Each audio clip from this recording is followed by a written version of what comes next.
While the Supreme Court has rejected the petition of farmers in Noida, Greater Noida and Noida Extension in link with land acquisition cases, farmers are upset with the judgment. Farmers continue to call for a return of their rightly owned land, which they claim was stolen from them. The court's order will not only affect the farmers but also 1.5 lakh people who got their flats booked in Noida Extension builder projects. The case is connected to a total of 65 villages in Noida and Greater Noida. Although the Noida Greater Noida Authority had challenged the Allahabad High Court decision in the Supreme Court and opposed increasing compensation to farmers, but the Supreme Court granted approval to High Court's order. Supreme court ने आज ऐसा आदेश दिया है जिसकी हमको बिल्कुल आशा नहीं थी। हम बहुत निराश हैं और बहुत ही आहत हम हैं। सुप्रीम कोर्ट से हम बहुत उम्मीद लेके यहाँ पे हम याचिका हमने डाली हुई थी, लेकिन सुप्रीम कोर्ट ने आज सिर्फ और सिर्फ प्राधिकरण और बिल्डर को फ़ायदा पहुँचाया है। किसान के साथ बहुत बड़ा अन्याय जो है माननीय सर्वोच्च न्यायालय ने किया है। क्या था आपके साथ, हुआ क्या था? नहीं, हमने ज़मीन अपनी वापस मांगी थी। हमें अर्जेंसी लगा के हमसे ज़मीन छीनी गई थी, अधिग्रहण के नाम पे छीनी गई थी।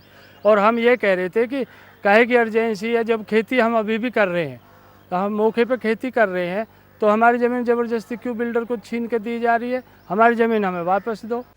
The only cases which were left now are of farmers who had demanded their land back and not an increase in compensation. The farmers had claimed that their lands had been acquired illegally, but today the Supreme Court has rejected their plea. हम ये चाहते थे कि हमारी ज़मीन हमें वापस की जाए, लेकिन ऐसा नहीं हुआ। आपसे किस रेट पे लिया गया, बिल्डरों को किस रेट पे दिया गया? कुछ पता है? हमसे 860 रुपये 10,000 मीटर बिल्डरों को दी गई और रीसेल में 50,000 मीटर बिच रही है।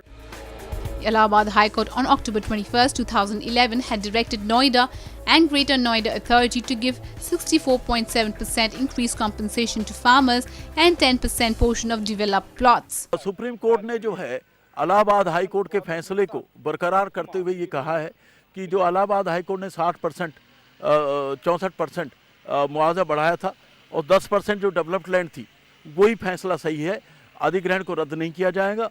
तो इस तरह से 1400 रुपये गज और 10% डेवलप्ड लैंड ये फार्मर्स को मिलेगी। तो इस तरह से आज 1110 पिटीशंस थी, जिनमें से 850 नोएडा और ग्रेटर नोएडा अथॉरिटी की थी, वो भी डिसमिस कर दी, क्योंकि नोएडा अथॉरिटी कोशिश कर रही थी कि डेवलप्ड लैंड 5% ही मिले, लेकिन सुप्रीम कोर्ट ने कहा नहीं, 10% तो देनी ही पड़ेगी। और साथ ही जो किसान चाहते थे कि उनको मुआवजा ज़्यादा मिले, जैसे 14,000 रुपये गज मांग रहे थे हम, तो उस बात को भी सुप्रीम कोर्ट ने नहीं माना है।